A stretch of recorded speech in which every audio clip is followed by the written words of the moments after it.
हम वैसे तो भूमि अधिग्रहण के विरोध में आए थे, लेकिन हमारी मांग एक 7वें वेतन आयोग के खिलाफ भी है कि ये 7वां वेतन आयोग कैंसिल होना चाहिए और ये 2.5 से 3 लाख करोड़ रुपए का भार राज्य सरकारों और केंद्र सरकार पर पड़ेगा पर ईयर।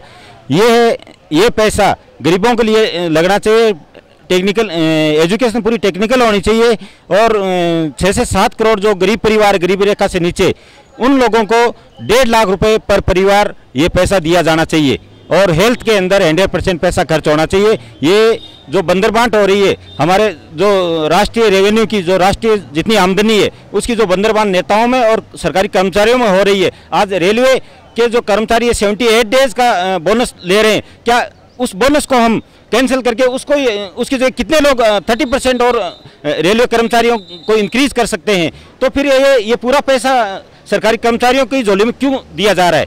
मतलब आप लोगों को ये कहना है कि इसका रेवेन्यू का गलत इस्तेमाल हो रहा है? गलत इस्तेमाल हो रहा है और इसी से महंगाई बढ़ रही है। महंगाई का मेन रूट रीजन यही है, पे कमीशन। और ये पे कमीशन उठते ही जो देश के ऊपर आर्थिक भार पड़ेगा, इससे रुपया कमजोर होगा और रुपया कमजोर होगा तो पेट्रोल, डीजल, सभी मैन्युफैक्चरिंग कॉस्ट, हर आइटम पे पैसा इंक्रीज होगा, उसकी वैल्यू बढ़ेगी और हमारा जो एक्सपोर्ट है वो डाउन जाएगा। पीछे 2006 में जो पे कमीशन लागू किया गया, उसके कारण आप देखिए हमारा जो गारमेंट, रेडीमेड गारमेंट का एक्सपोर्ट था वो बांग्लादेश के खाते में गया क्योंकि उनकी मैन्युफैक्चरिंग कॉस्ट कम आई और हमारा इंडिया का ये पूरा नुकसान हुआ है। जो करंट अकाउंट डेफिसिट है वो भी इसी के कारण होती है क्योंकि हमारी मैन्युफैक्चरिंग कॉस्ट ज़्यादा जा रही है, उसके कारण हमारा एक्सपोर्ट कम होता जा रहा है।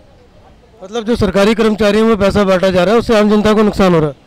उससे आम जनता को नहीं, पूरे देश को हो रहा है। आसपास के जो अपने कॉन्टिनेंट में कंट्रीज है उनको भी हो रहा है क्योंकि वो भी कंपटीशन के अंदर पीछे जा रहे हैं, उनके ऊपर भी महंगाई का भार पड़ रहा है। और उग्रवाद और इसका जो आपका माओवाद है, इसका रीज़न भी यही है क्योंकि उनके पास में पैसा नहीं पहुंचता है, उनको रोजगार नहीं मिलता है, उनको भूमि नहीं मिलती है, तो यही सब कारण है। एजुकेशन नहीं मिल रही। आज हिंदुस्तान में एजुकेटेड पीपल कितने हैं? आज नेताओं को नहीं पता है कि इस पे कमीशन का प्रभाव क्या पड़ रहा है देश की आर्थिक स्थिति पे।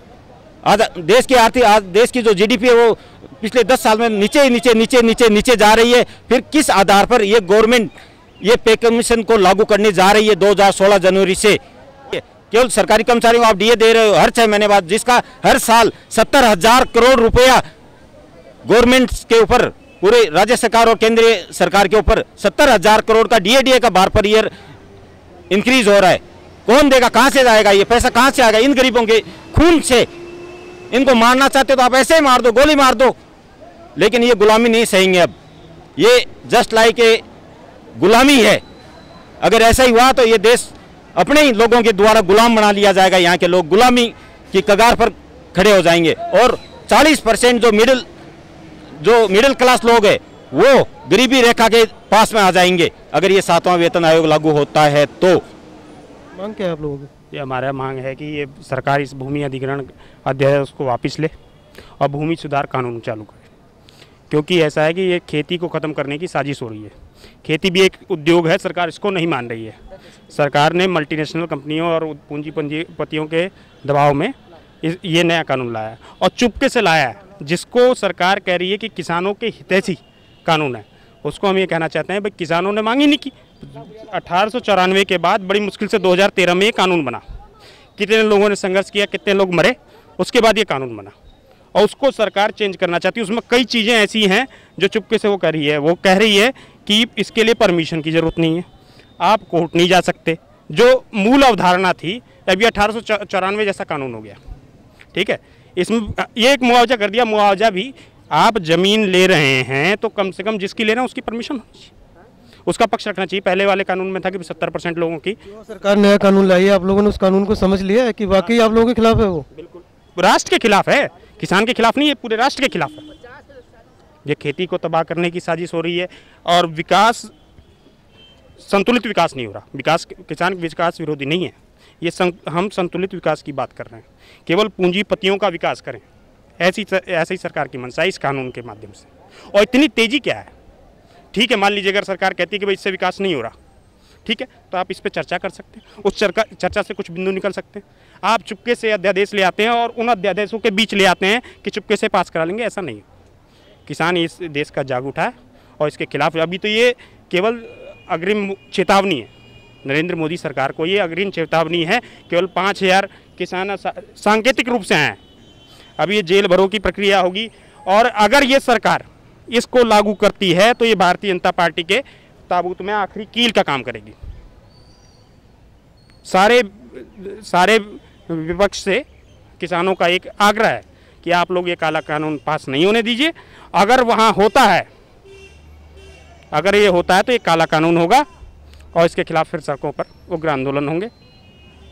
आप लोगों की मांग है कि सरकार इसको तुरंत वापस ले। आप देखिए, आप ये बताइए कि ज़मीनें पहले भी लूटी गई।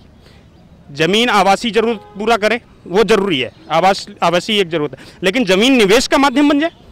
लोग निवेश कर रहे हैं, ज़मीन निवेश का माध्यम नहीं हो सकती। ज़मीन से और इसमें बहुफसली, भाई ज़मीन में आप जो उपजाऊ ज़मीन है उसको बचाएंगे अधिग्रहण में, ये मंशा होनी चाहिए सरकार की। लेकिन ये अधिग्रहण का आप देख लीजिए, पुराने वो हैं जो अधिग्रहित ज़मीनें हुई उस पर क्या है, लैंड बैंक बनाया जा रहा है पूंजीपतियों के द्वारा। और डायरेक्ट अगर डायरेक्ट क्यों नहीं ले रहे, भाई उद्योग भी लगाने हैं तो क्या ज़मीन खरीदने पर रोक है क्या? वो ले सकते हैं, लेकिन सरकार के डंडे के कारण ज़मीनें लूटनी है। भाई डायरेक्ट लेना चाहेंगे, किसान पैसा मांगेगा। हमारा ये कहना है कि जनहित में अगर है, किसान को आप समझाइए और उससे एग्री कीजिए, कोई दिक्कत नहीं है। आप उसके लिए चर्चा भी नहीं करना चाहते, आप सीधे एक नोटिफिकेशन जारी करके ज़मीन खींचना चाहते हैं, ये बर्दाश्त नहीं किया जाएगा। अमेरिका से ओबामा को बुला के यहाँ ये साजिश रची, ये टोटल अपने देश के विपक्ष में है। भूमि तो ओबामा नहीं ले रहे ना, भूमि ओबामा नहीं ले रहे हैं, विदेशी कंपनियां आ रही हैं यहाँ भूमि लेने, और ये कानून बना के उनको औने पौने दाम में यहाँ स्थापित करना चाह रहे हैं। एक तरह से ये शेयर होल्डर हो रहे हैं। नया कानून आया है वो आपने लोगों ने समझ लिया कि वाकई आपके खिलाफ है? हाँ, टोटल खिलाफ है, क्योंकि यदि यहाँ गेहूँ नहीं पैदा होगा, चावल नहीं पैदा होगा तो लोग चमड़े का बैग नहीं खाएंगे, कंपनी में जूता बनेगा उसको नहीं खाएंगे, लोहे का गटर नहीं खाएंगे, सरिया नहीं खाएंगे। खाने के लिए अनाज चाहिए, और 70% देश के लोग भोजन आधारित है कृषि पे। यदि कृषि की भूमि स्थानांतरित कर ली जा रही है तो लोग खाएंगे क्या? और खाने के लिए उनको यदि 1,000 रुपये की नौकरी मिलेगी तो अमेरिका का गेहूं आके वो नहीं खा पाएंगे। एक तरह से ये कृषि को तोड़ करके अंतर्राष्ट्रीय व्यापार के प्रति जो ये पेटेंट हुआ था उस पर निर्भर कर रहे हैं देश को। ये हमारा देश पेटेंट के साथ निर्भर हो रहा है अंतर्राष्ट्रीय मार्केट में, क्योंकि अपने यहाँ का कृषि समाप्त हो जाएगा तो 70% लोग कटोरा लेके रोड पे आ जाएंगे, और जब ये रोड पर आ जाएंगे तो इनके खाने की समस्या आ जाएगी। तो बेरोजगारी दूर हो रही है, सरकार कर रही है कि बेरोजगारी पैदा कर रही है? हाँ बिल्कुल खिलाफ है। खिलाफ ये है कि अभी जो हम सुनने में आ रहा है कि पहले जो यूपीए की सरकार थी उसने जो अध्यादेश कानून बनाया था उसमें तो काफ़ी रिलैप थे कि अगर ग्राम सभा नहीं चाहेगी तो बिना ग्राम सभा की अनुमति के कोई जमीन नहीं ले सकती थी, सर्वोपरि माना था ग्राम सभा को। लेकिन अभी ये जो 14 का जो अध्यादेश कानून लागू को जो बनाया जा रहा है उसमें तो बिल्कुल ना ग्राम सभा की अनुमति लेने की बात है, और ना तो किसान कोर्ट में जा सकता है, और ना तो कुछ कर ही नहीं सकता, एक तरफा कर दिया। आपके कहने का मतलब है कि किसानों के खिलाफ है ये जो नया बिल है? बिल्कुल विरोध में है किसानों के।